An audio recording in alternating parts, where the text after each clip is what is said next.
Harold Segura, originario de Cali, Colombia, reside en Costa Rica y está casado con Marilu Navarro y es padre de 2 hijos.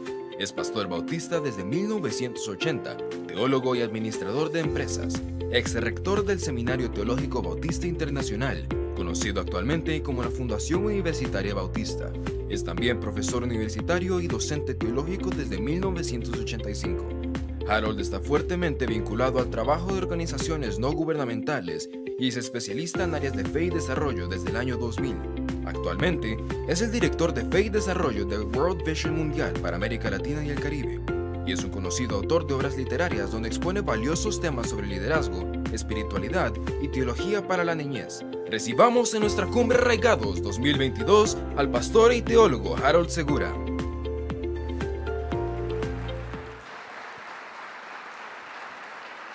Buenos días, Pastor Harold. Buenos días, Rudy. Qué lindo tenerlo acá con nosotros nuevamente. Y quiero contarles que acaban de escribirnos desde Brasil. Hay gente conectada ahorita en una iglesia en Brasil viéndonos, así que saludos a Uruguay, Panamá, Nicaragua, Chile, Canadá, Colombia, Cuba, Venezuela, México, California, Indiana, Nueva York, Guatemala, España, Brasil. Anoche desde República Dominicana estaban con nosotros y en todo Costa Rica. Disfrutemos de la última plenaria de esta mañana con nuestro teólogo de América Latina más reconocido y respetado, Harold Segura. Bienvenido. Bueno, muchas gracias, Rudy. Muchísimas gracias. Feliz de seguir aquí en la fiesta, aunque hoy se nos termina. Ya decíamos el viernes que estábamos en una fiesta. Jueves. El jueves dije nos vemos el domingo. Y hoy que estamos sábado, digo nos vemos el viernes. Bueno, el jueves dijimos que estábamos en una fiesta y ya hoy está terminando, pero recuerden Juan capítulo 2. Al final de la fiesta dice el Señor que Él se reserva el mejor vino. ¿Se acuerdan? Lo mejor viene al final, entonces esperamos que el Señor nos dé una bendición especial. Hay un concierto, tiempo de comunión y ahora tiempo de la palabra. Esperamos lo mejor. Amén. Yo estoy muy agradecido, muy honrado, como les dije el jueves, por permitirme estar con ustedes en esta fiesta y servir una parte de la palabra. Tengo mucha admiración por lo que hace Vida Abundante en toda Costa Rica y más ahora conociendo la extensión que tiene la iglesia en 16 lugares de Costa Rica, llegando a otros países. De verdad que mis respetos para los pastores, para los servidores, servidoras, que Dios les siga acompañando, bendiciendo, y se siente el calor de iglesia. Se siente desde cuando llegué el jueves, la amabilidad de ustedes, su generosidad, tantas atenciones, de verdad que se las agradezco mucho. Me atendieron muy bien el jueves, café al inicio, cena al final, café al inicio hoy también, saludos por las redes sociales, en mi Instagram, Facebook, muchas gracias a quienes me han enviado sus saludos y de verdad que eso me anima mucho y lo aprecio inmensamente. Muchísimas gracias a los pastores, al pastor Ricardo, le conocí hace como unos 20 años, al pastor Marco Vega, más o menos por ahí también. Mi esposa trabajó con Marco en desarrollo cristiano, eso hace ya 20 años. Mauricio, bueno, Mauricio lo conocí un poco antes, porque trabajábamos yo en un seminario, él en una organización en Ecuador. Nos conocimos con Mauricio, a quien le envío un saludo y mis mejores deseos de recuperación hace, pongámosle barato para no hacerlo quedar mal a él, unos 30 años más o menos. Él estaba muy pequeñito, ¿no? Muy pequeñito. Y a Rudy, un gran gusto conocerte. He estado escuchándole toda esta mañana sobre el proyecto de la iglesia y pues me alegra que tenga esa raíz bautista me contaba toda su historia y siendo yo bautista, pues uno se siente también por eso en familia, pero por el cariño de ustedes muchísimo más. A propósito de eso de los bautistas, mire, una vez escuché a Denton Lutz, que era el secretario de la Alianza Mundial Bautista, contar esta historia. Era el secretario de la Alianza Mundial Bautista, entonces yo creo que esa historia era cierta. Él cuenta que una vez el más grande predicador, quizá evangelista del siglo XX, Billy Graham, ¿han escuchado de él? Estaba en Kentucky en una campaña evangelística. Se fueron a cenar después de la predicación y saliendo ya del restaurante fueron más o menos a unos 200 metros donde estaba el auto y vino un asaltante, los asaltó. Por favor, sus billeteras. Billy Graham sacó su billetera, su compañero sacó su billetera, pero cuando el asaltante vio que era el famosísimo Billy Graham, se quedó asombrado. Tomó la billetera de Billy Graham y le dijo, ¿Billy Graham? Sí, yo soy. Le devolvió la billetera y le dijo, los bautistas siempre estaremos unidos.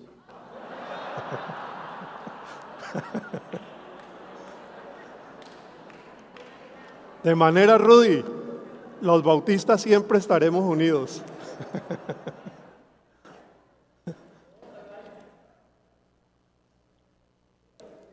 Bueno, nuestro tema para hoy, a propósito, las notas yo las voy a dejar con los pastores para que decidan si algunos las quieren tener. Aquí tenemos solamente la orientación del desarrollo del tema, pero las notas, si las quieren tener, se las voy a enviar. El tema para hoy, confirmados en la fe, nuestro seguro derrotero, porque el cimiento está en Cristo. El derrotero son las enseñanzas de los apóstoles, la palabra que nos sirve para orientarnos. Muy bien lo han dividido, arraigados en Cristo, edificados en ese mismo Señor, confirmados en las enseñanzas del Señor, pero también, dice Pablo, de lo que les hemos enseñado y ha quedado registrado en la palabra, y agradecidos con todo ese proceso. Es un proceso más o menos similar al de la construcción que mencionábamos en Mateo 7 al final del Sermón del Monte.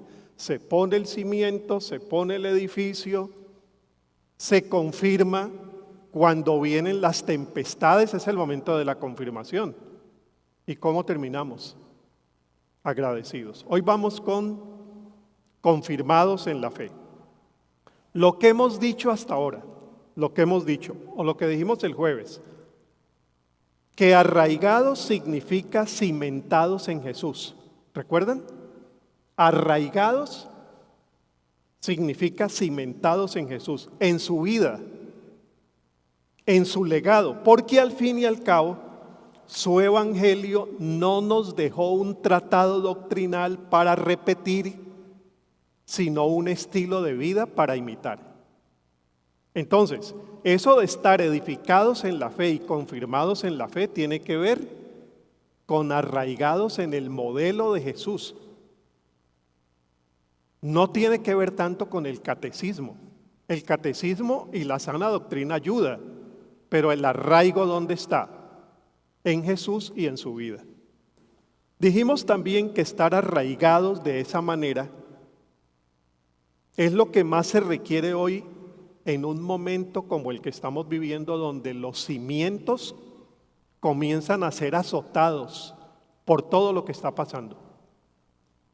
Y vienen las lluvias y vienen las tempestades, no solamente para la gente que tiene fe, sino para todos. Entonces el cimiento comienza a necesitar arraigo.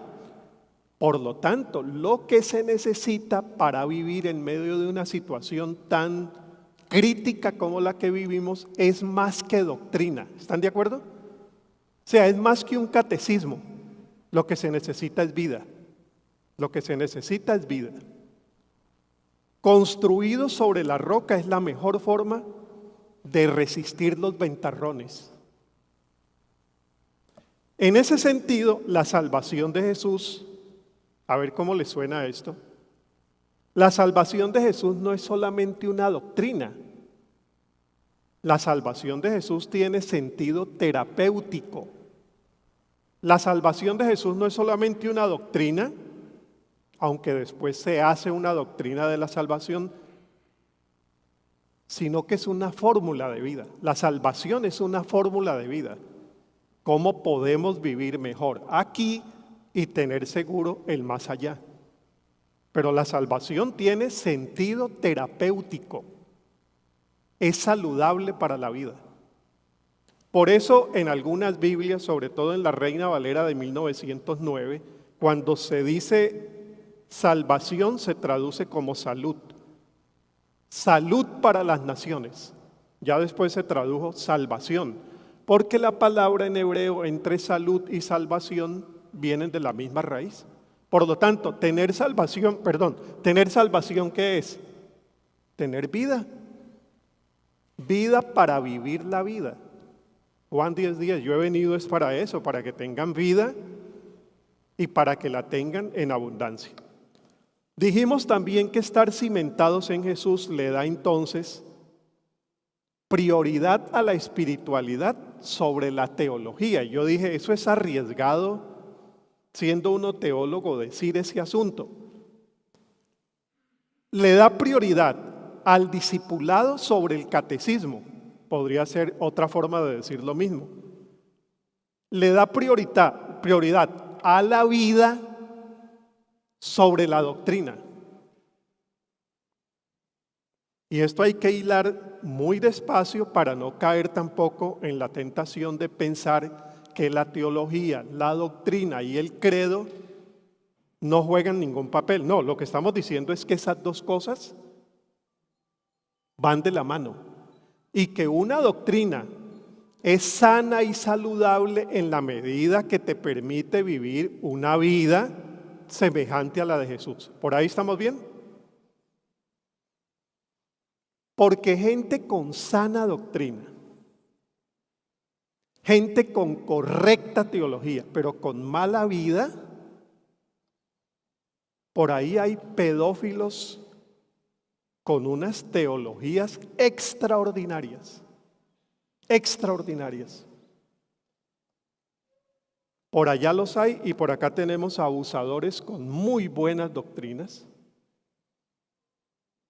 Personas que maltratan en su familia, pero su doctrina es fantástica. Entonces es precisamente por eso que decimos que hay que balancear espiritualidad, vida, con doctrina. La doctrina te facilita, te estimula y te inspira una vida como la que Jesús nos muestra en los evangelios.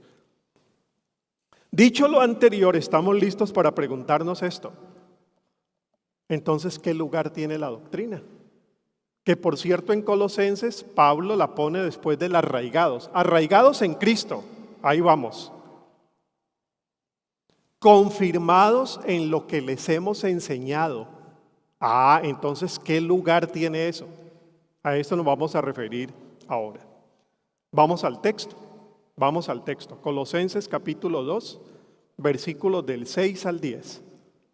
Voy a volverlo a leer despacito desde el versículo 6 para que lo saboreemos. Por cierto, la Biblia no es saber, es también sabor. Hay que saborearla. Entonces vamos a ver lo que dice a partir del 6. ¿Listos? ¿Listas? Dice así: por eso, de la manera que recibieron a Cristo Jesús como Señor, vivan ahora en Él. El énfasis de todo Colosenses está en vivan. Arraigados y edificados ¿en quién? En Él. Ahora, confirmados en la fe como se les enseñó y llenos de gratitud. Cuídense de que nadie los cautive con la vana y engañosa filosofía que sigue tradiciones humanas. la que está de acuerdo con los principios de este mundo y no conforme a Cristo. Entonces ya dijimos el jueves, claro, es que Pablo les está advirtiendo con esas doctrinas que mezclaban judaísmo con gnosticismo, con paganismo, y el problema para Pablo no era que el credo estaba en riesgo, sino que la vida de la congregación estaba en riesgo. Toda la plenitud de la divinidad habita en forma corporal en Cristo, que esa era una de las discusiones que traía el gnosticismo. Y en Él, que es la cabeza de todo poder y autoridad, ustedes han recibido esa plenitud. Vamos a detenernos entonces en la parte de confirmados en la fe. Lo que vamos a agregar hoy entonces tiene que ver con esa segunda parte.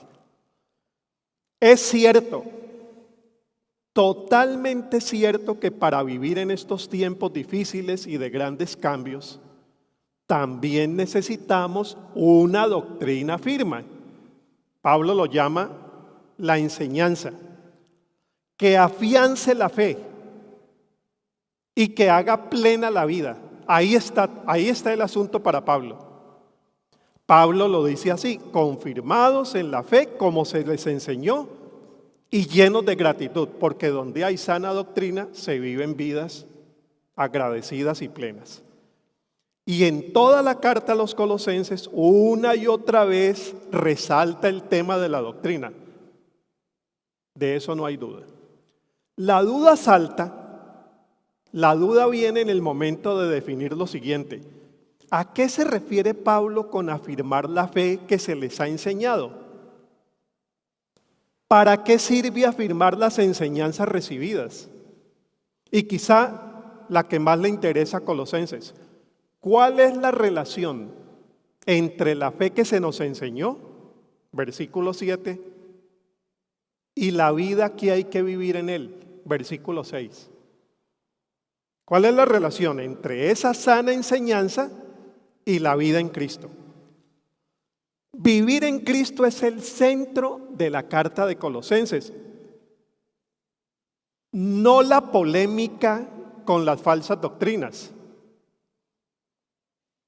Un especialista en el Nuevo Testamento advierte que el tema de la doctrina en Colosenses, comillas, dice él: en ese caso de Colosenses, la herejía no es la principal razón de la carta, sino mostrar los componentes esenciales de la vida cristiana.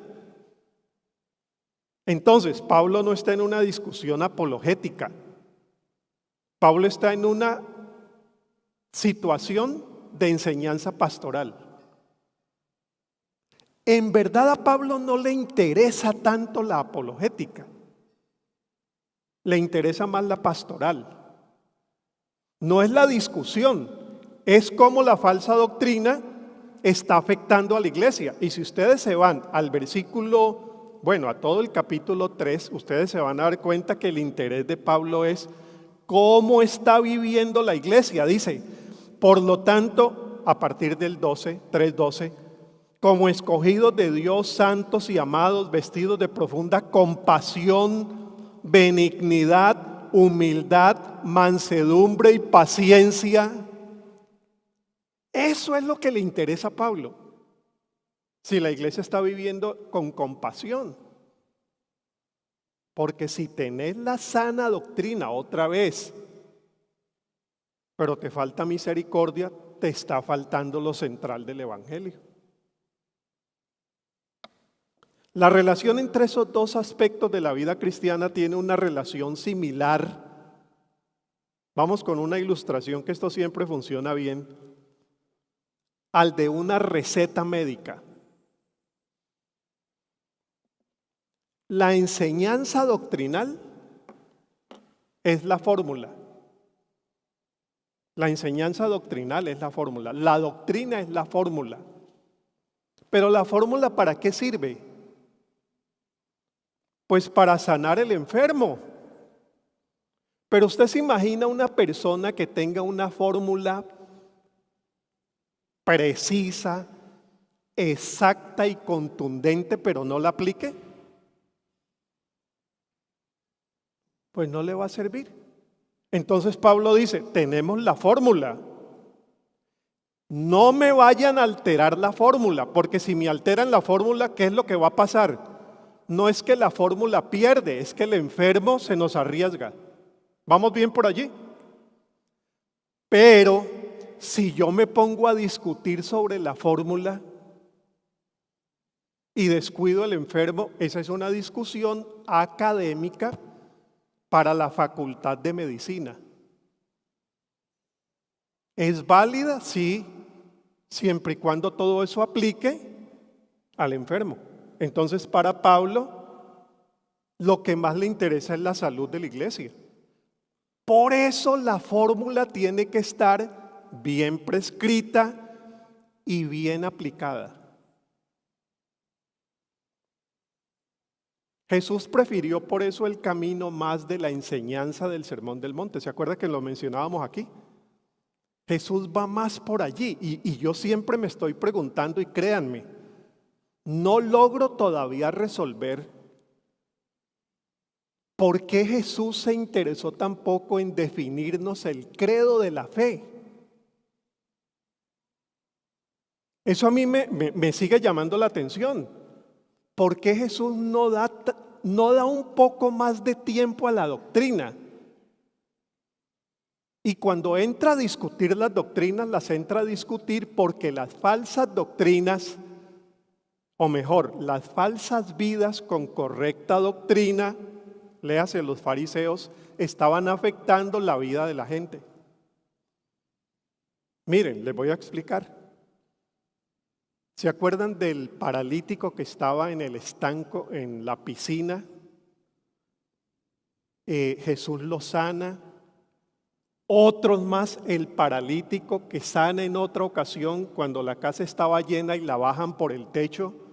Los fariseos inmediatamente discutieron que él no podía sanar en sábado. ¿A qué acuden? A la ley y a la doctrina. ¿Y Jesús a qué acude? A la vida. Dice, pero el hombre está enfermo. Y lo sana en sábado, violando la sana doctrina farisea. Entonces algunos han dicho, es que Jesús ya no creía en la ley. Tampoco. Creía en la ley. Dice, no he venido para quitar la ley. Yo he venido es para cumplirla. ¿Y qué significa cumplirla? Cumplirla significa hacerla realidad. Es decir, yo no he venido para discutir la fórmula, sino para que la fórmula se aplique de tal manera que el paralítico no siga teniendo la discriminación de ustedes, pueda ser reintegrado al grupo humano, a su sociedad y viva bien. Esa discusión entre vida y doctrina la vamos a tener que reflexionar más cada día, porque el problema en América Latina pasa a ser de la vida plena. El problema en América Latina, y más después de la pandemia, es la vida plena. ¿Cómo vive la gente? Y a nadie se le va a arreglar una situación humana sencillamente aplicándole un credo. Bueno, pero ya hicimos el balance necesario.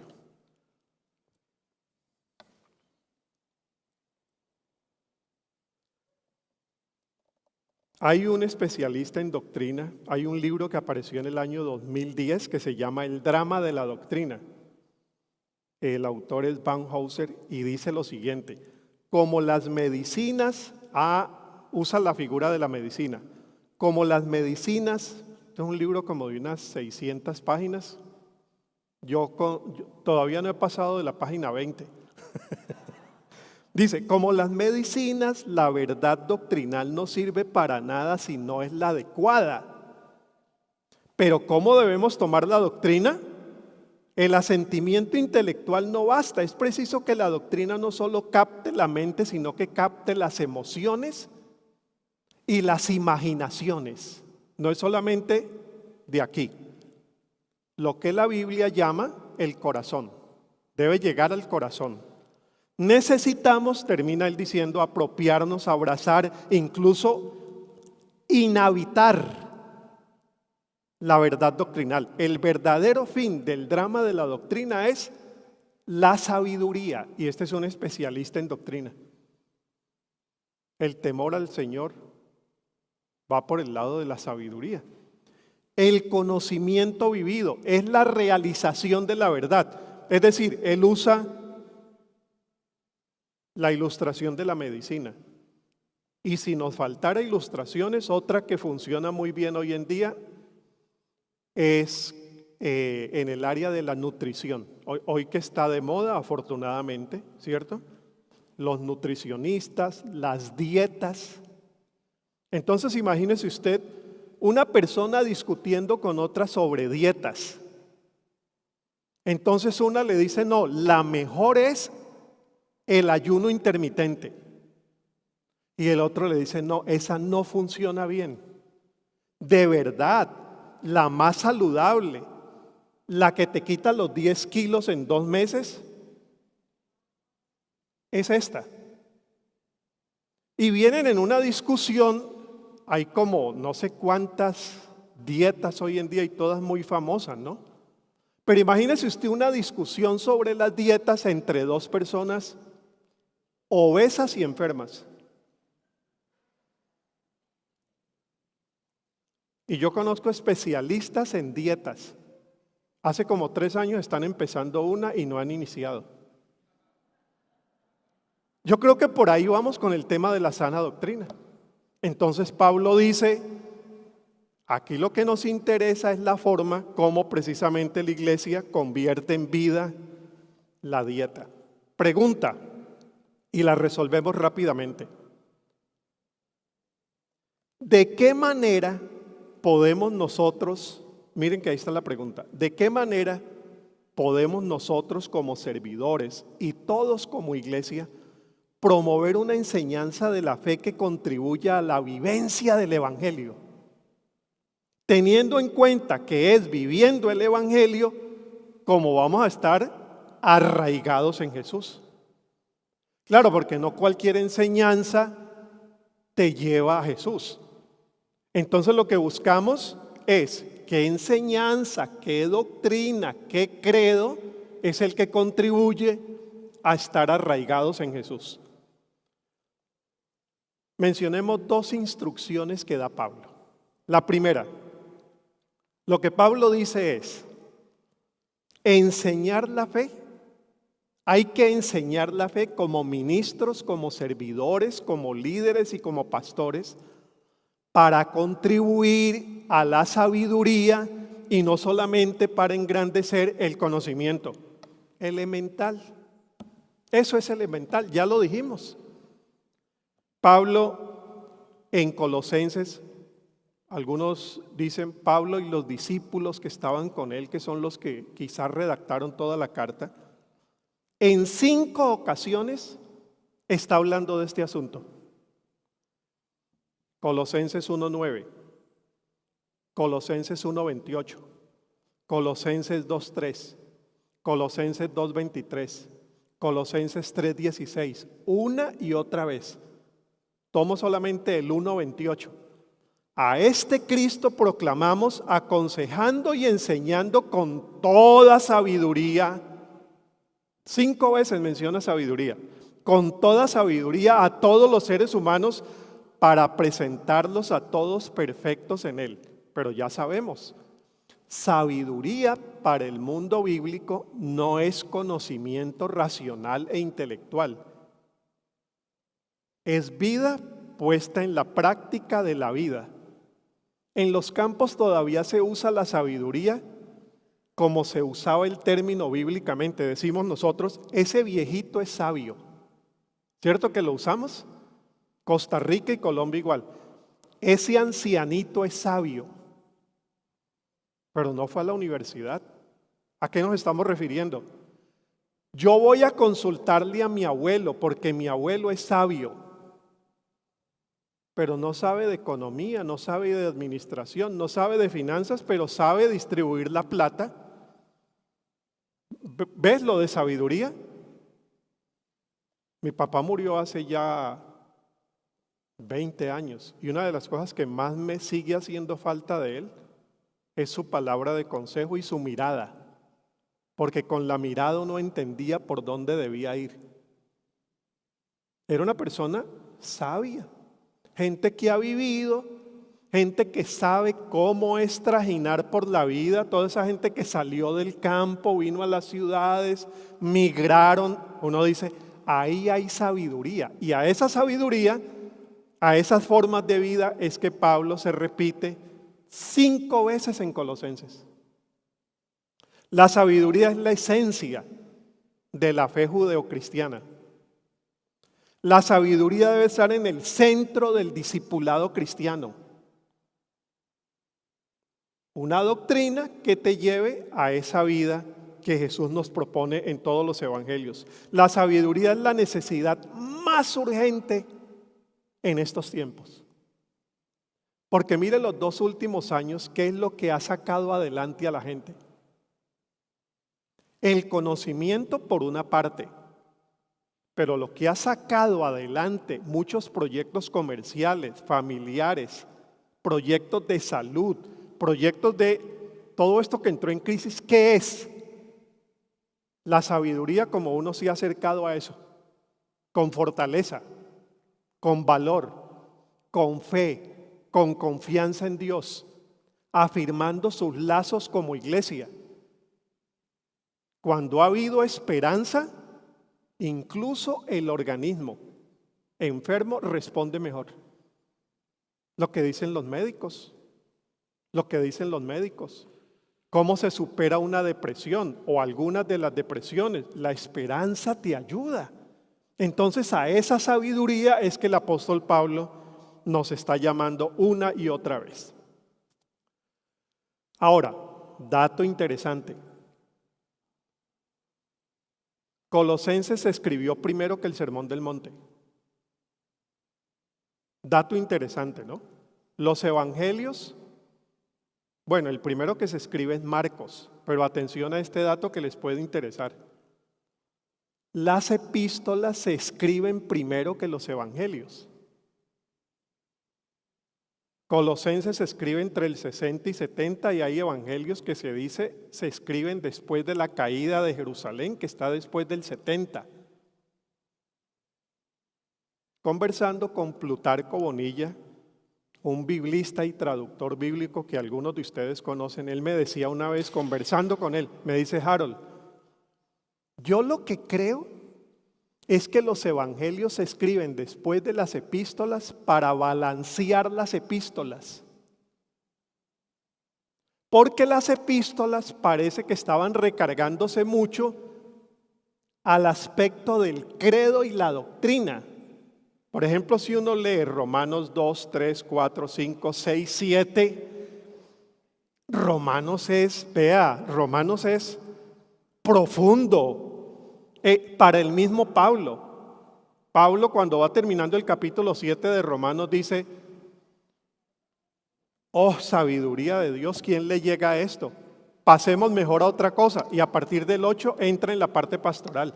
Pero los 7 primeros capítulos de Romanos son doctrinalmente muy profundos. Claro, las epístolas se están moviendo en unas discusiones muy distintas. Pero es que la iglesia ya ha comenzado a institucionalizarse.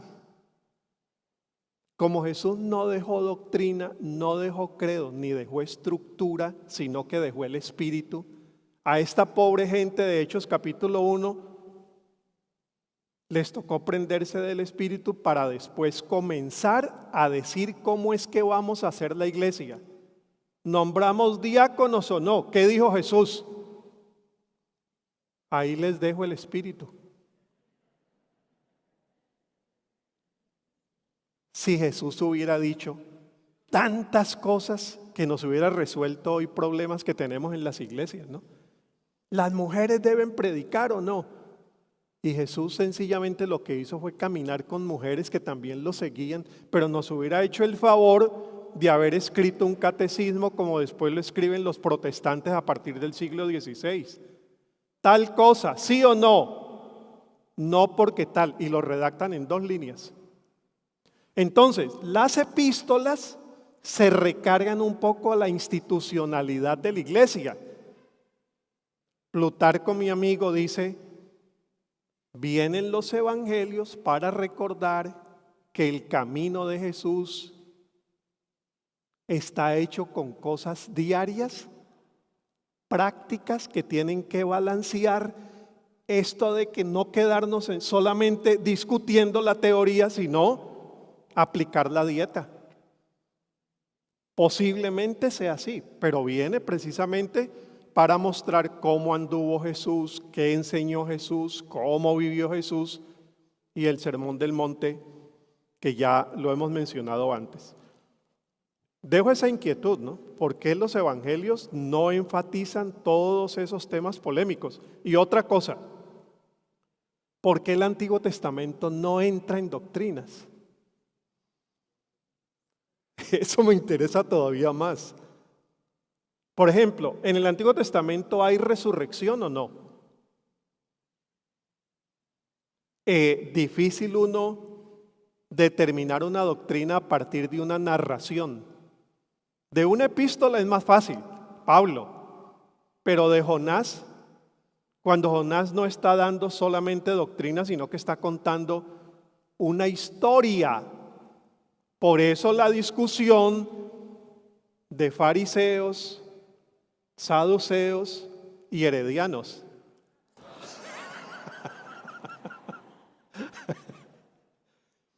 Cuando Ricardo dijo que yo casi digo heredianos y no herodianos, yo iba a hablar de la familia de Noé, Jafet, pero mejor no dije más. De aquí no salimos vivos los morados, Ricardo. Bueno, pero miren, la discusión viene, ¿hay resurrección o no? Y discuten eso en los evangelios con Jesús. Pero había un lugar donde se dijera, ¿se cree en la resurrección o no? No, no es tan claro en el Antiguo Testamento. Y háblese alguna vez con algún rabino judío y pregúntele sobre la resurrección y lo va a sorprender. Ese asunto no es un asunto para ellos, que está pues en el centro de su fe. ¿Y cuál era el credo de Israel? ¿Cuál era el credo de Israel? La Shema. Era: el Señor es nuestro Dios. Y con Él anduvimos cuando éramos esclavos. Y siendo esclavos nos sacó de ser esclavos. Y nos pasó el mar. Y de ahí nosotros hemos caminado con Él. Ese era el credo de Israel. Una experiencia de fe que les fortalecía, les animaba, y cada año lo repetían y cada niño aprendía el credo de Israel. Pero el credo de Israel era una declaración de experiencia. Queda para pensar, ¿no? Queda para pensar, porque ahí tenemos líneas de trabajo como servidores y una línea pastoral muy grande, sobre todo para este momento. La segunda, y nos vamos. La segunda instrucción que da Pablo: contender sobre la fe vale, siempre y cuando contribuya a la planificación de la vida. ¿Vamos a discutir doctrina? Discutámosla, siempre y cuando contribuya a hacer la vida más plena. Allí donde una discusión doctrinal no contribuye a la armonía de la iglesia, a la salud de la gente, que por cierto, por discutir doctrinas, dice Pablo que algunos se habían muerto. ¿Recuerdan en Corintios? Algunos mueren, como que se habían enfermado discutiendo, porque una discusión con alguien que uno ama y uno quiere como gente de la iglesia enferma a cualquiera, ¿no? Y Pablo dice, algunos hasta han terminado mal. Bueno, entonces para Pablo la doctrina sí se discute. La doctrina sí se discute, pero se discute en la medida que esa discusión contribuya a la vida plena. Pero si una discusión doctrinal lo que hace es amargar a la gente, impacientar al grupo, sacarle una úlcera al pastor. Si es así, Pablo tiene otro método. Si es a pelear, vamos a pelear. Pero si es pelear para morir, mejor paramos la discusión. Y le dice a Bernabé: si usted cree que esta discusión nos va a edificar, a mí no me está edificando. Váyase usted por su lado y yo me voy por el mío. Y miren el libro de los Hechos cómo se resuelven los conflictos. Es pensando en la vida. A ver, somos judíos, venimos de la tradición judía, traemos la ley judía, pero ahora están entrando los no judíos y nosotros no comemos cerdo y esta gente, eso es lo que comen. ¿Comemos o no comemos? Vamos a discutirlo, discutámoslo. Al final llegan a un acuerdo, pero un acuerdo que es temporal. Era para ese momento, entonces se decidían esas cosas para el momento, porque lo que le interesaba a la iglesia de los Hechos, ¿qué era? No le interesaba llegar a redactar con el mejor estilo una doctrina no, eso va a venir en el siglo III y IV. Y el primer credo lo redacta el emperador con el favor de los teólogos. Cuando la iglesia se hace al poder romano, comienza el primer credo. Porque el emperador dice: no, acabemos con tanta discusión. Si vamos a ser cristianos en Roma, que haya un solo credo. Él convoca el primer concilio y se hace el primer credo. Eso llega a partir del siglo III y IV. Y a partir de crear los credos, nace la herejía. Y si seguimos en la historia, pasa algo terrible. Momentos en la Inquisición donde el hereje es asesinado por la misma institución eclesial. ¿Se puede uno imaginar a dónde llegaron? Entonces la vida no terminó siendo lo más importante. Terminó siendo importante la institución eclesial. Y el que atente contra la iglesia muere. Mire qué contradicción con el Evangelio. Entonces Pablo nos va dando la clave. En dos ocasiones, tanto en el 2.4 como en el 2.8, en el 2.8 dice: cuídense de que nadie los cautive con la vana y engañosa filosofía que sigue tradiciones humanas. La discusión doctrinal. La que está de acuerdo con los principios de este mundo, pero el énfasis está, y no conforme a Cristo. Entonces, ¿a quién apela? A Cristo, no apela a una redacción que estaba ya fijada, no, apela a Cristo. Por lo tanto, si vamos a discutir, pues discutamos. ¿Para qué? Para que la iglesia viva en mayor armonía, para que la gente sea alimentada en la esperanza. Pero si esa discusión no nos va a llevar a eso, Pablo escoge otro camino. Los principios de este mundo hacen mal, dice el 2.8. Atemorizan, amedrantan, dividen, conducen al conflicto, violentan la dignidad humana. Y este tema hoy es crítico y yo no me voy a extender en él, ni porque es el tema ni porque hay tiempo, pero las grandes debates que estamos teniendo desde el sur de Chile y Argentina hasta el norte de México en la frontera con los Estados Unidos, las discusiones que estamos teniendo los evangélicos son temas que pasan por la vida. Ya poco se discute si hablamos en lenguas o no, que eran las discusiones de los bautistas en los años 80. Ya poco se discute si tocamos guitarra o no, que eran las discusiones de los 60. Misioneros que decían que el instrumento de Dios era el piano. Eso no se discute tanto. Ya hoy no se discute tanto el asunto de la Trinidad, que por cierto debería volverse otra vez para ver cómo la Trinidad alimenta una vida más plena,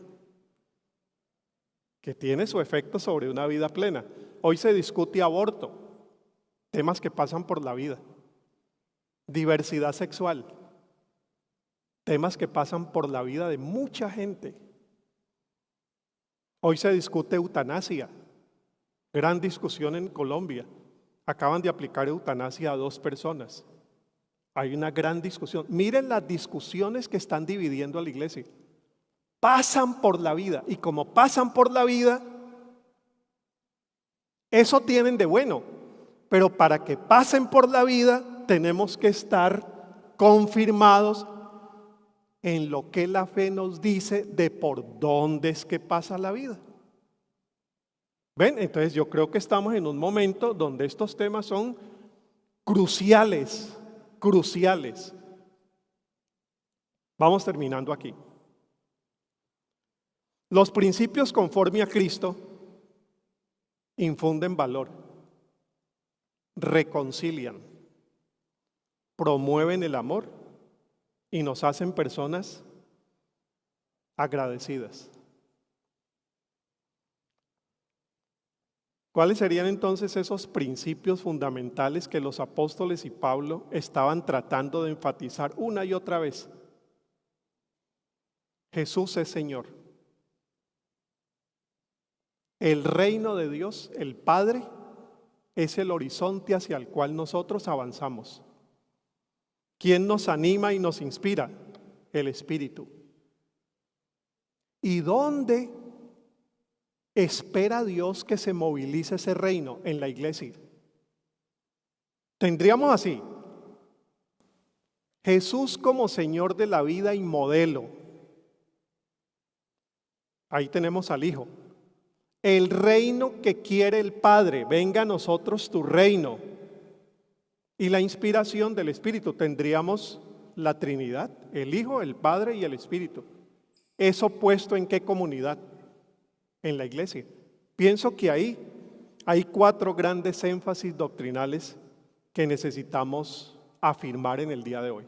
Ahí están: Hijo como modelo de vida, reino como horizonte de la iglesia, el Espíritu para tratar de resolver lo que ningún libro, ni siquiera la Biblia, nos puede resolver. ¿Cuánto quisiera uno, por ejemplo, saber en la Biblia si uno debía hacer tal cosa o no? Esto que se nos vino en la pandemia que nadie sabía, ¿está aquí? No todo está. Por eso nos deja el Espíritu. Y con el Espíritu se resuelven las cosas que son muy novedosas en pandemia, porque la Biblia de Zoom no sabe, de internet no había, no sabía de esos temas. Por eso dice: ahí les dejo el Espíritu, vendrá sobre ustedes y les guiará a toda verdad.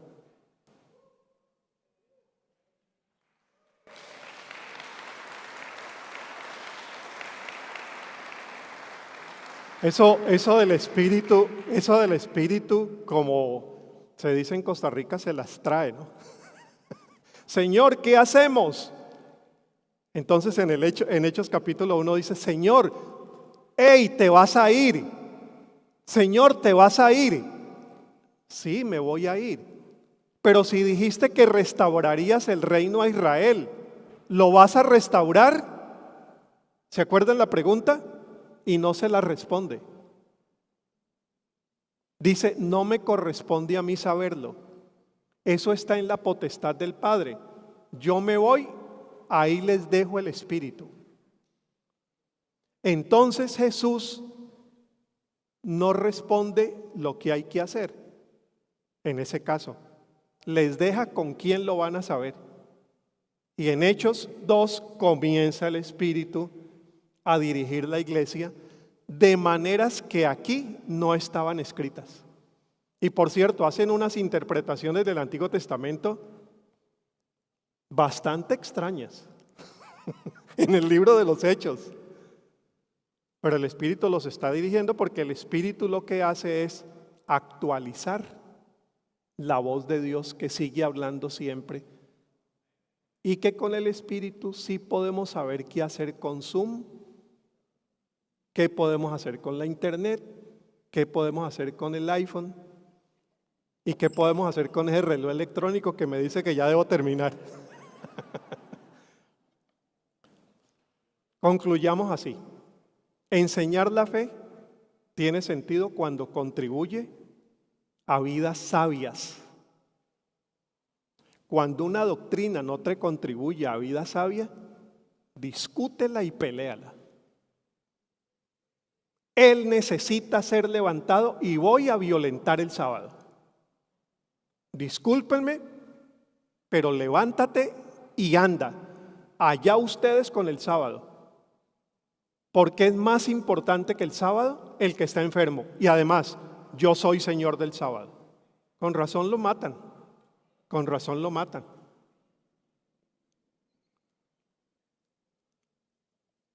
No estamos para engrandecer conocimientos, sino para planificar vidas como servidores y servidoras de la iglesia. Contender sobre la fe siempre y cuando contribuya a eso. Si no, evita peleas. Porque a paz nos llamó el Señor.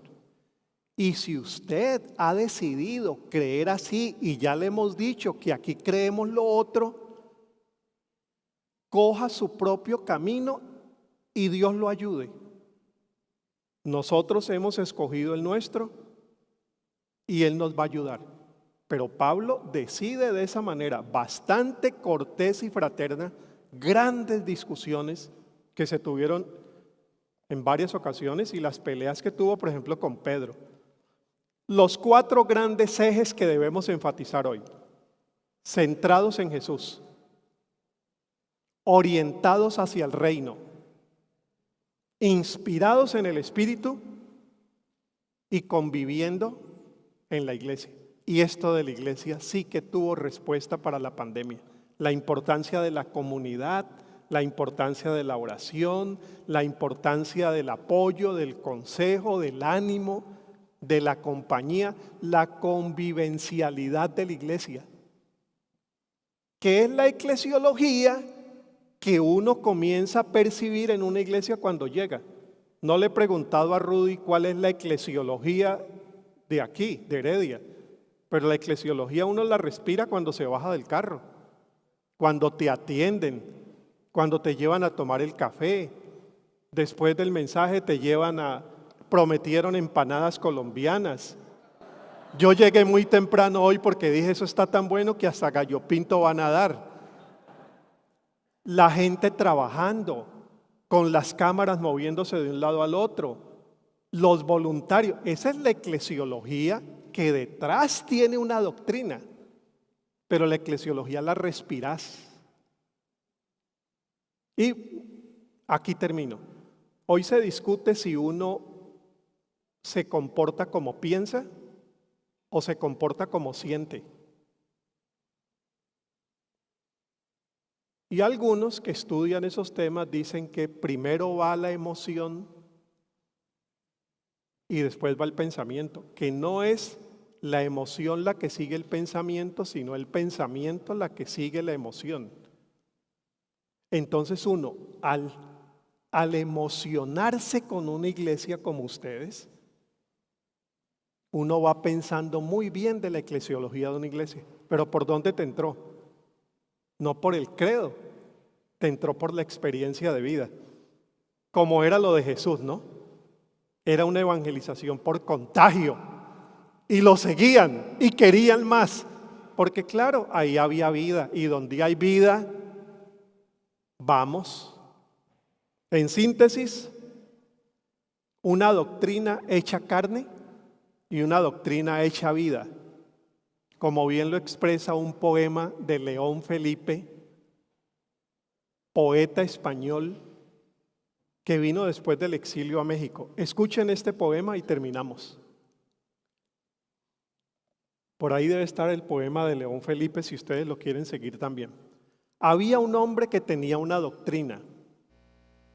una doctrina que llevaba en el pecho, junto al pecho, no dentro del pecho. Una doctrina escrita que guardaba en el bolsillo interno del chaleco. Y la doctrina creció y tuvo que meterla en un arca como la del Viejo Testamento. Y el arca creció y tuvo que llevarla a una casa muy grande. Entonces nació el templo. Y el templo creció y se comió el arca, al hombre y a la doctrina escrita que guardaba en el bolsillo interno del chaleco.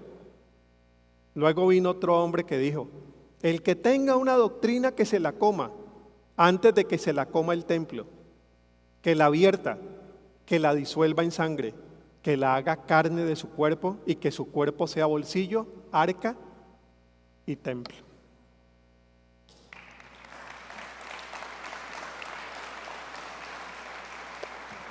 Nos ponemos en pie, porque si sigo no me van a dar empanada colombiana. Y vamos a recibir esto que hemos escuchado en silencio. Mientras suena el instrumento, guardamos silencio y dejamos que esa palabra encuentre un lugarcito en el corazón. ¿Qué dice esto para mi vida, mi familia, la formación cristiana de mis hijos, de mis hijas, mi grupo de estudio bíblico? ¿Qué dice eso para mi vida? Recibamos esa palabra en silencio.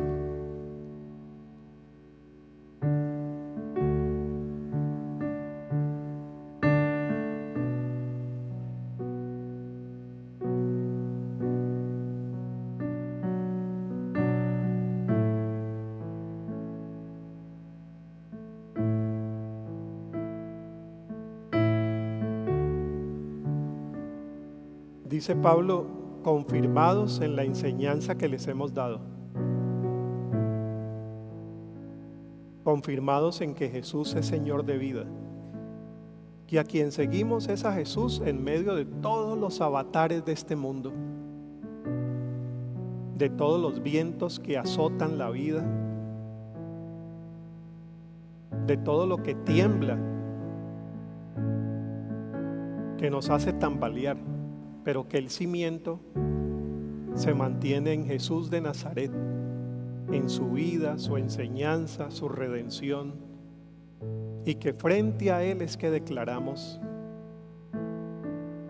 que no hay otro nombre por encima de ese, que ante ese Jesús nos rendimos. No nos rendimos frente a un credo, ni ante una religión, ni ante una denominación, ni ante una iglesia. Nos rendimos frente a alguien que es Señor de la vida. Ayúdanos a seguir siendo iglesias que promuevan la plenitud de vida en Jesús en un momento tan difícil para la gente. Ayúdanos, Señor, a trabajar en favor del reino. Venga a nosotros tu reino. Que tu sueño de justicia, de igualdad, de plenitud, de armonía sea hecho realidad aquí en la tierra como en el cielo.